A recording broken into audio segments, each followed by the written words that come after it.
and welcome to Peel the Seal. It is fall and that means Thanksgiving recipe time. I'm super excited. We're going to do a sweet potato crunch today.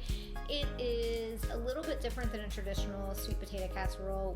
First off, we substituted out all the butter and refined sugar for coconut sugar, maple syrup, and coconut oil just to make it a little bit healthier because the holidays are so decadent. I love this version of a sweet potato casserole because it is kind of almost like a custard. You can serve it for dessert, you can have it with your main meal, you can eat it warm, you can eat it cold, so it's super flexible and I hope you enjoy.